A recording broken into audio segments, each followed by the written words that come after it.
자, 그 주진영 후보 논란이 있죠. 근데 나는 이게 사실 나쁘게 보이지는 않습니다. 주진영 후보 같은 경우는 본인이 스스로 고백을 했어. 음주운전 한 적이 있다. 2008년, 2007년 그 사이에. 그리고 아들이 외국에서 태어나서 이중 국적자인데 15살 정도의 한국 국적 포기했다. 지금 미국에서 미국 사람으로 살고 있다. 뭐 잘했다 못했다를 떠나가지고요. 주진영 이 양반 스타일이잖아 이거. 그러니까 이거 솔직히 깨놓고 이야기하는 거예요. 저는 이게 왜 문제가 되고 논란이 되는지 그러니까 논란을 삼는 사람들의 그 의도 자체를 의심할 수밖에 없어요. 만약에 주진형 후보자가 그러니까 평생 공직자로 살아오면서 음주운전을 했거나 공직자로 살아오면서 그 자녀들이 이중국적을 취득했거나 이러면 분명히 문제 삼아야죠. 만약에 주진형 씨가 그 이전에 뭐 판사였다거나 검사였다면 당연히 문제 삼아야 되는 거예요. 그런데 그냥 밥 벌어먹던 회사원이었다고. 그래서 회사 일 열심히 해가지고 사장까지 올라간 사람이잖아요. 그 사람이 회사 생활하면서 음주운전 한번 실수해가지고 한 거에 대한 대가를 다 치렀어요. 벌금도 냈고.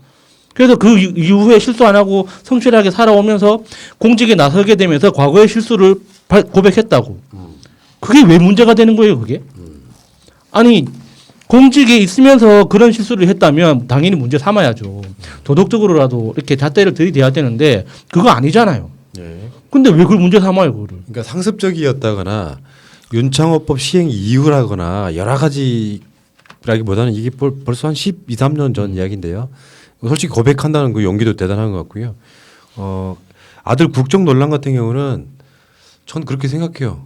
어차피 한국에 와서 이 아들이 혜택 받는 건 사실 없는 상태인 거죠.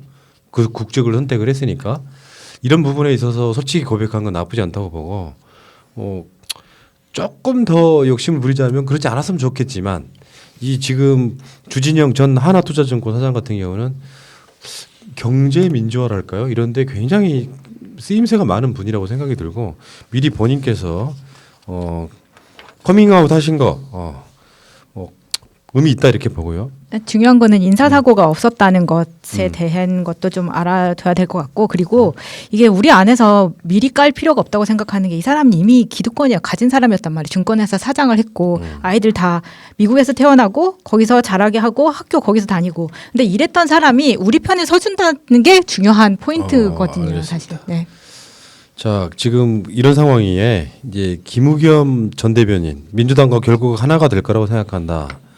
정봉주 최고위원, 열린민주당은 문재인과 함께 끝까지 간다.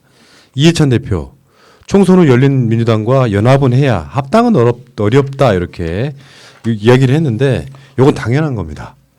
큰 정당은 니들 나중에 합당 안 할 거야 라고 이야기를 할 수밖에 없어요. 그렇죠. 선거 끝날 때까지는 계속 그 기조가 연결이 될 거고 이제 작은 정당 입장에서는 우리한테 표 주면 어차피 민주당 표니까 걱정하지 마라고 이야기할 수밖에 없는 이런 상황일 것 같고 결국은 합쳐집니다.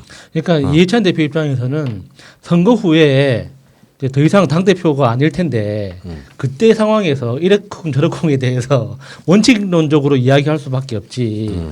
보통 잿빛이란다. 장밋빛 희망을 섞어가지고 뭐 이러쿵 저러쿵 이야기를 해서 또 논란을 키울 필요가 없잖아요. 근데 이제 문제는 지금 다시 말씀드리지만 이 공수처 설치에 있어서 21대 국회가 어떻게 짜여지느냐. 그러니까 여당목 두 자리. 그러니까 공수처장 추천위원 말하는 거예요. 여당목 두 자리, 야당목 두 자리인데 여당목은 어차피 더불어민주당이 일당을 하면 가져갈 거예요.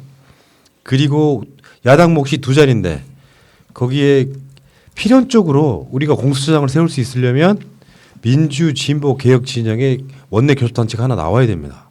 그러니까 당장 합당은 사실 어려울 거예요.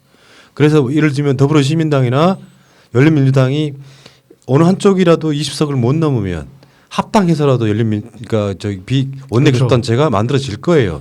그렇게 안 되면 불가능하고 예를 들면 정반대로 미래한국당 20석 넘어가 버리면 골치 아파집니다 이제. 그러면 미래통합당하고 미래한국당이 두 사람이 추천권을 갖게 되면 우리가 넣을 수 있는 공수처장은 없어요.